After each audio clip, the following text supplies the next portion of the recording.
Hello student. आज के इस वीडियो में हम लोग सीखेंगे टैली प्राइम के अंदर हम लोग चेकबुक कैसे मेंटेन कर सकते हैं। जैसा कि आप जानते ही होंगे, जो चेकबुक का हमें बैंक से मिलता है, उस चेकबुक की ट्रांजैक्शंस को अगर हमें टैली के अंदर मेंटेन करना है कि कौन सा चेक कितने का है, किसको दिया है, कब इशू किया है, बैंक से कब ट्रांजैक्शंस हुआ था, तो इन सारी चीज़ों को जब भी आप रिकॉर्ड करना चाहते हैं तो टैली प्राइम के अंदर कैसे कर पाएंगे, ये सारी डिटेल्स आज के इस वीडियो में हम लोग सीखने वाले हैं।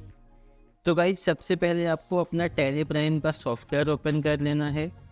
इसके बाद आपको क्या करना है कि जो भी अकाउंट आपका है जिस भी बैंक के अंदर, सबसे पहले आपको उस बैंक का एक लेजर बना लेना है। तो जैसा कि आप यहाँ पे देख पाएंगे, तो हमने कुछ इन्फॉर्मेशन यहाँ पे जो है वो सेव करके रखा हुआ है। अब जिसके अंदर आप देखोगे तो आपको बैंक का नाम मिल जाएगा, इसके बाद में कौन से अंडर में आएगा, अकाउंट नंबर, आईएफएससी कोड और बैलेंस कितना है वो अपने, ये सारी इन्फॉर्मेशन मिल जाएगी। और लास्ट में फिर आप जाओगे तो आपको देखोगे ये ऑप्शन यहाँ से यस करना पड़ेगा। तो इसको हम लोग प्रैक्टिकली करेंगे। तो फर्स्ट ऑफ ऑल एक लेजर बनाओगे, क्रिएट, यहाँ से लेजर, यहाँ पे एसबीआई बैंक, क्योंकि ये बैंक का लेजर है तो इसके लिए अंडर में भी क्या आएगा, बैंक अकाउंट आएगा। बैंक अकाउंट देने के बाद अब आपके पास में अकाउंट नंबर, आईएफएससी कोड, ये सारी इन्फॉर्मेशन रहेगी तो आपको फिल कर देना है। जैसे हमारी केस में अगर है तो ये मैं यहाँ से कॉपी करके इसके अंदर पेस्ट कर देंगे। सेम ऐसे आईएफएससी कोड भी हम लोग यहाँ से ले लेते हैं। गाइज, ये सारा का सारा डमी इन्फॉर्मेशन है।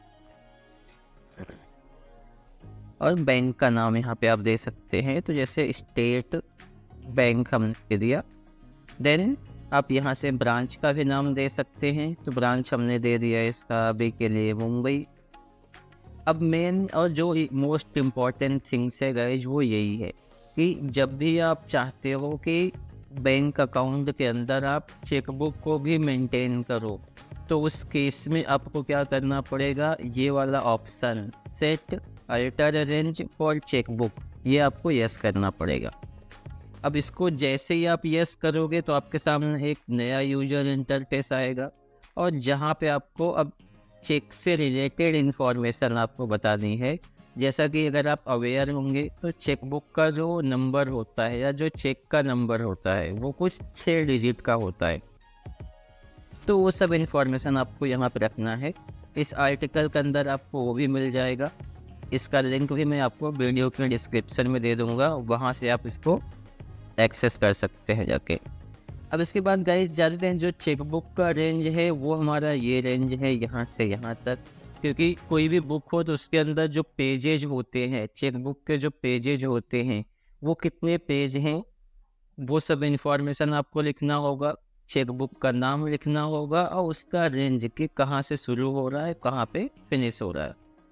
तो जैसा कि मैंने पहले ही बताया आपको, चेकबुक का नंबर जो होता है वो 6 डिजिट का होता है। तो जैसे 150201, तो यहाँ पे 150201 ये हो गया स्टार्टिंग का नंबर, और एंडिंग का हो जाएगा 150300। तो टोटल जो हो जाएगा नंबर ऑफ चेक हमारा 100 हो जाएगा। यहाँ भी देखेंगे तो कुछ ऐसे ही रहेगा, 100 चेक हो गया। और जो चेकबुक का नाम देना है वो हम दे देते हैं फर्स्ट चेकबुक। तो यहाँ पे हमने इसका कुछ इस टाइप से नाम दे देना है, ठीक है। इसके बाद आप इसको क्या करोगे, इंटर करो, नीचे जाओगे, यहाँ पे अब आपको ओपनिंग बैलेंस रख देना है। तो कुछ 1 लाख रुपए हम लोग यहाँ पे ओपनिंग बैलेंस भी रख देते हैं। इसके बाद इसको सेव कर सकते हैं आप। तो ये एक बेसिक बैंक का लेजर बना लिया हमने, जिसके अंदर हम लोगों ने क्या किया है, चेक का भी इंफॉर्मेशन फिल किया हुआ है।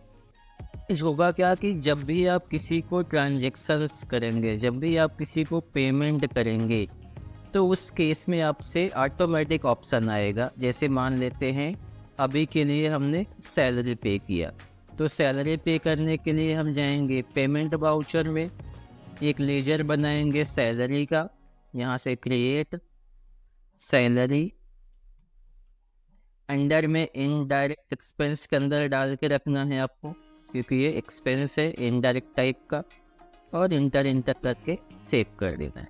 अब मान लो सैलरी हमने 25,000 पे किया, और जो सैलरी हमने पे किया है वो हमारी SBI बैंक से पे किया है।